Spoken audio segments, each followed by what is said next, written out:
Assalamualaikum warahmatullahi wabarakatuh. Kapan sebaiknya mendaftar SIMAK UI dan seleksi mandiri PTN? PTN mana saja yang perlu diprioritaskan untuk diikuti agar peluang masuk lewat jalur mandirinya besar? Berikut strateginya ya. Tapi sebelumnya jangan lupa subscribe ya. Om doakan kalian diterima di PTN sesuai pengaturan Tuhan.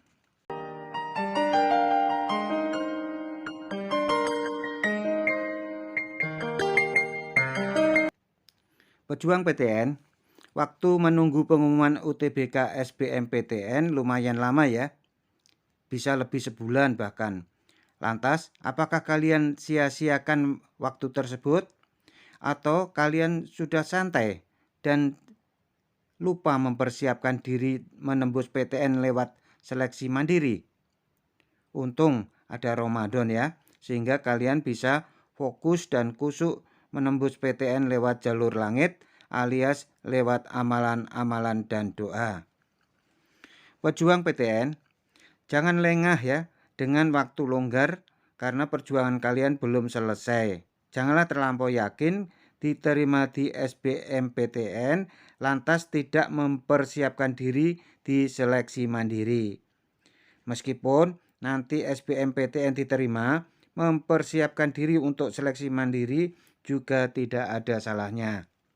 Berikut ini adalah persiapan jelang seleksi mandiri yang bisa kalian lakukan.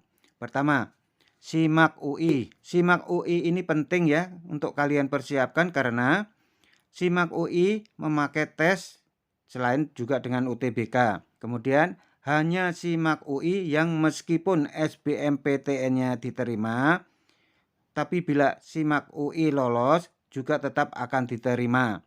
Ingat ya, ini hanya SIMAK UI yang bisa diterima di SBMPTN juga di SIMAK UI. Kemudian mandiri SIMAK UI tanpa uang pangkal. Ini penting juga kan. Kalian yang ingin di Fakultas Kedokteran, yang mandiri PTN lain sangat mahal itu, cobalah tetap di SIMAK UI karena lewat jalur SIMAK UI tanpa uang pangkal dan UKT-nya juga murah, tidak berbeda dengan SNMPTN maupun SBMPTN. Kemudian materi SIMAK UI mudah dicari, artinya bisa kalian pelajari dari sekarang. Juga peluang masuk SIMAK UI sangat besar sebab kalian bisa memilih sampai 6 pilihan sekaligus. Kemudian SIMAK UI sudah mulai mendaftar ini ya, sudah dimulai pendaftaran ya, silakan untuk segera mendaftar. Jadi segeralah mendaftar, mempersiapkan diri dengan belajar soal-soal SIMAK UI tahun-tahun yang lalu. Nggak usah menunggu pengumuman UTBK SBMPTN. Yang kedua, prioritas yang harus dipersiapkan dan didaftar adalah UTUL UGM. Ini menurut Om ya. Mengapa? Karena UTUL UGM juga tanpa uang pangkal. Ya, sama dengan SIMAK UI tanpa uang pangkal. UKT-nya pun juga murah. Hanya bedanya bila lolos SIMAK UI tetap bisa diterima meskipun SBMPTN yang juga diterima. Tapi kalau UTUL UGM tidak demikian. Mendaftar UTUL UGM boleh dilakukan setelah pengumuman UTBK SBMPTN. Tapi persiapan belajarnya gak apa-apa dari sekarang ya. Karena soal-soal UTUL UGM juga mudah ditemukan. Kemudian yang ketiga, bagaimana dengan seleksi mandiri yang syaratnya hanya nilai UTBK? Kalau untuk yang ini tidak perlu buru-buru mendaftar. Mendaftarnya bisa setelah pengumuman UTBK SBMPTN. Itu pun bila kalian tidak lolos. Tapi Om doakan semoga kalian lolos di SBMPTN ya. Mengapa daftarnya setelah pengumuman UTBK SBMPTN? Pertama, agar kalian tepat menentukan pilihan jurusan. Faktor ini kan yang bisa menggagalkan kalian diterima lewat SBMPTN. Karena saat mendaftar SBMPTN, kalian belum tahu skor UTBK.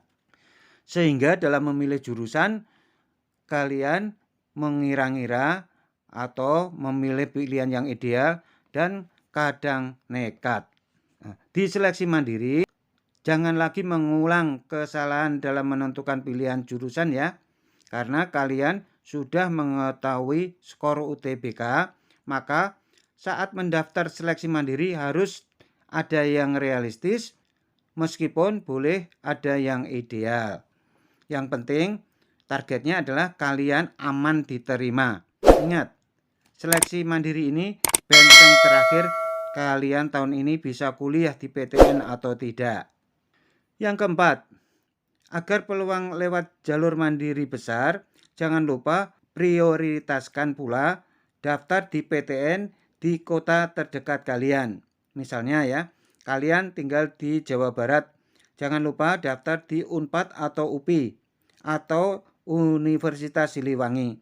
Begitupun kalian yang di Jawa Timur, jangan lupa serbu itu, Universitas Brawijaya Malang. Begitu seterusnya. Mungkin kalian bertanya, loh Om, memang ada sistem zonasi di PTN? Bila ditanya ke LTMPT, tentu jawabnya tidak. Tapi ingat ya, bahwa seleksi mandiri ini sepenuhnya kewenangan PTN yang bersangkutan. PTN tersebut tahu persis dengan SMA yang bagus di wilayahnya.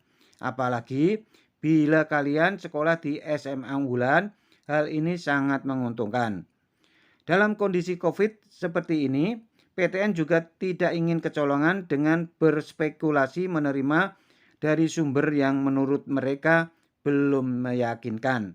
Apalagi yang seleksinya lewat jalur rapot ya, karena banyak rapot yang digelembungkan. Lantas bagaimana pengaruh isian uang pangkal dengan peluang diterima di PTN lewat jalur mandiri Om? Sekarang ini sudah banyak PTN yang menentukan uang pangkal masing-masing prodi. Tapi masih banyak juga yang memberi pilihan. Dalam hal ini, bila ingin peluang diterimanya besar, maka Om sarankan kalian memilih isian uang pangkal yang terbesar. Ini hanya untuk antisipasi bila ada 2 atau lebih nilai yang sama dengan kalian. Demikian ya, sekilas strategi menaklukkan PTN lewat seleksi mandiri. Semoga bermanfaat. Pada kesempatan yang baik ini, izinkan Om mengucapkan selamat Hari Raya Idul Fitri kepada kalian yang Muslim. Mohon maaf lahir dan batin. Terima kasih. Wassalamualaikum warahmatullahi wabarakatuh.